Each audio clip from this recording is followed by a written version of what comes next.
కాకినాడ కోట ఎవరికి కైవసం కాబోతుంది? సిటీ తన కోట అంటూ ద్వారంపూడి వేసుకున్న కంచెలు తెగపోతున్నాయా? కొండబాబుకి ఆ కోటను ఓటర్లు కానుకగా ఇవ్వబోతున్నారా? అసలు అక్కడ ఏం జరుగుతోంది? కాకినాడ నగర నియోజకవర్గంలో 2024 ఎన్నికల్లో వైసీపీ అభ్యర్థి ద్వారంపూడి చంద్రశేఖర్ రెడ్డి, కూటమి టీడీపీ అభ్యర్థి వనమాడి వెంకటేశ్వరరావు అలియాస్ కొండబాబు మధ్య గట్టి పోటీ జరిగింది. ఎన్నికల రోజు పోలింగ్ కేంద్రాల్లో ఉదయం 5:30 నుంచి ఓటర్లు క్యూ లైన్లో బారులు తీరారు. ప్రచారంలో ద్వారంపూడిని ఒక రేంజ్లో టార్గెట్ చేసిన జనసేనాని ఆయన్ని ఓడిస్తానని సవాల్ విసిరారు. ఆ ప్రభావం ఎన్నికల ఫలితంపై ఎలా ఉంటుందనేది ఆసక్తికరంగా మారింది. కాకినాడ సిటీకి ఒక చారిత్రక నగరంగా పేరుంది. పెన్షనర్స్ పేరడైజ్ గా కాకినాడని పిలుచుకుంటారు. అంటే వృద్ధులకు స్వర్గసీమ లాంటిదన్నమాట. అటువంటి ప్రశాంత కాకినాడ గత కొన్ని సంవత్సరాలుగా భూ కబ్జాలు, సెటిల్మెంట్లు, గంజాయి విక్రయాలు, డ్రగ్స్ రవాణా, పోర్టు ద్వారా రేషన్ బియ్యం అక్రమ రవాణా, రౌడీయిజాలతో అల్లాడుతోంది. కాకినాడ నగరాన్ని స్మార్ట్ సిటీగా కేంద్రం ప్రకటించిన నేపథ్యంలో వచ్చిన నిధులు సద్వినియోగం చేయకుండా దుర్వినియోగం చేశారని వైసీపీ పాలకులపై ఆరోపణలున్నాయి.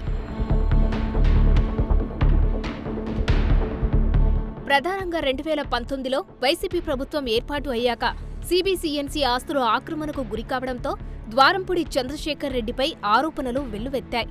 ఉమ్మడి తూర్పుగోదావరి జిల్లాలో ఏ నియోజకవర్గం శాసనసభ్యుడు అయినా ద్వారంపూడి మాట వినాల్సిందే అన్నట్టు ఆయన పెత్తనం చెలాయించారు.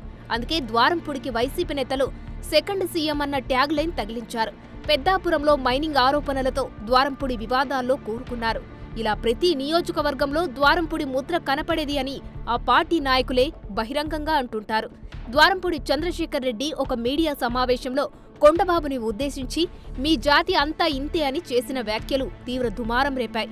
మత్స్యకార సామాజిక వర్గానికి చెందిన కొండబాబుకు పార్టీలకు అతీతంగా మత్స్యకార నాయకులు అందరూ మద్దతు తెలియజేశారు. కొండబాబుని ఉద్దేశించి చేసిన వ్యాఖ్యలపై మత్స్యకారులు ద్వారంపూడిపై నిప్పులు చెరిగారు. యానం నియోజకవర్గం మాజీ శాసనసభ్యులు మల్లాడి కృష్ణారావు సైతం ద్వారంపూడి చేసిన వ్యాఖ్యలు ఉపసంహరించుకొని మత్స్యకారులకు క్షమాపణ చెప్పాలని డిమాండ్ చేశారు. కాకినాడ నియోజకవర్గంలో ఉన్న మత్స్యకారులతో మల్లాడి కృష్ణారావు రహస్య సమావేశాలు నిర్వహించి ద్వారంపూడికి వ్యతిరేకంగా ఏకతాటిపైకి రావాలని కోరారు. దీంతో మత్స్యకారులు మూకుమ్మడిగా కూటమి వైపు నిలిచారంటున్నారు. కాకినాడ మార్కెట్లో ద్వారంపూడి అనుచరుల దందాలు, మామూళ్ల వసూలుతో విసిగిపోయిన వ్యాపారస్తులు ద్వారంపూడికి వ్యతిరేకంగా ఏకమయ్యారట. కూటమి అభ్యర్థి కొండబాబుకు మద్దతు తెలియజేశారంట. మత్స్యకారులలో ద్వారంపూడిపై నెలకొన్న వ్యతిరేకతను దారి మళ్లించేందుకు ఎన్నికల ముందు ఓఎన్జీసీ తీరంలో చమురు నిక్షేపాలు గుర్తించిన నేపథ్యంలో తీర ప్రాంత మత్స్యకారులకు నష్టపరిహారం ఇవ్వాలని హడావిడి చేసి ఓఎన్జీసీ కార్యాలయం వద్ద ద్వారంపూడి, కన్నబాబు, వంగా గీతాలు ధర్నా నిర్వహించారు.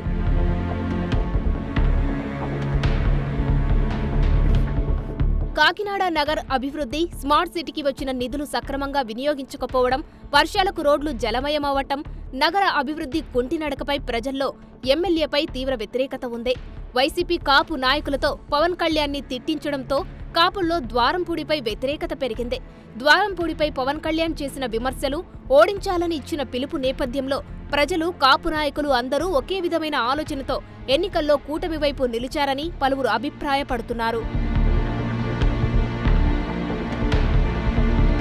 ఈ ఎన్నికల్లో పెరిగిన ఓటింగ్ శాతం కొండబాబును ఖచ్చితంగా విజయతీరాలకు చేరుస్తుందని, ద్వారంపూడిపై ఉన్న వ్యతిరేకతతో ఇటు మత్స్యకారులు, అటు కాపు నాయకులు, వ్యాపారస్తులు అందరూ వైసీపీకి వ్యతిరేకంగా ఉన్నారన్న టాక్ వినిపిస్తోంది.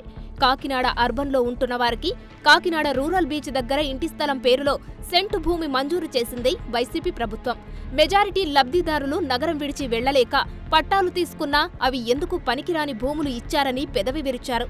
ఏది ఏమైనా కాకినాడ నగర అభివృద్ధి విషయంలో భూ కబ్జాలు అరికట్టడంలో ద్వారంపూడి విఫలం చెందారని, అందుకే ఈసారి కూటమి అభ్యర్థి కొండబాబు గెలిచే అవకాశాలు ఉన్నట్లు పలువురు రాజకీయ నాయకులు అభిప్రాయపడుతున్నారు.